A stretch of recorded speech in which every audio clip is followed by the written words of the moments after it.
आज मी चॉकलेटचा डोसा बनवणार आहो, म्हणजे चॉकलेट डोसा. मी चॉकलेटचा डो चांगल्या प्रकारे तयार केला होता. चॉकलेट मिक्स केलं होतं. 80 रुपयाचं डेअरी मिल्क टाकलं होतं त्याच्यामध्ये, एक बढ्यापैकी हेझलनटवालं, आणि आपला डोशाचा घोल घेतला होता. ते दोन्ही मिक्स करून टाकलं होतं.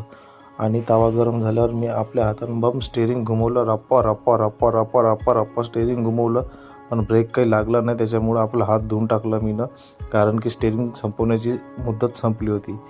आणि मग त्याच्यावर मी टाकलं डेअरी मिल्क चॉकलेट, आणि ते चॉकलेट टाकताना मला तोंडाला सुटलं होतं पाणी. पण का करू, आदत से होतो मजबूर. आणि मी त्याच्यावर टाकलं चांगलं बटार, आणि बसलो मी त्याची वाट पाहत. डोसा कवा शिजन म्हणून. पण त्या डोशाकडे पाहत राहिलो, लेकिन तो काही शिजत नव्हता. मग हळूचकन तो शिजून गेला डोसा, आणि मी त्याला काढून टाकलं आणि त्याचा मर्डर करून टाकला. खचाक खचाक खचाक खचाक खचाक खचाक खचाक खचाक, आणि त्याला प्लेटमध्ये टाकून दिलं. एकदम छानसे डिझाईनमध्ये टाकलं. आणि मग मी त्याच्यावर टाकलेलं होतं चॉकलेट शेराप, आणि म्हणजेच क्रश. त्याला चांगल्या प्रकारे टाकलं त्याच्यावर, आणि काजू किशमिश थोडेसे टाकून दिले त्याच्यावर, म्हणजे थोडंसं डिझाईन खायला चांगलं दिसत होतं. आणि जेम्स पण टाकले होते. अशा प्रकारे हा चॉकलेट डोसा तयार आहे.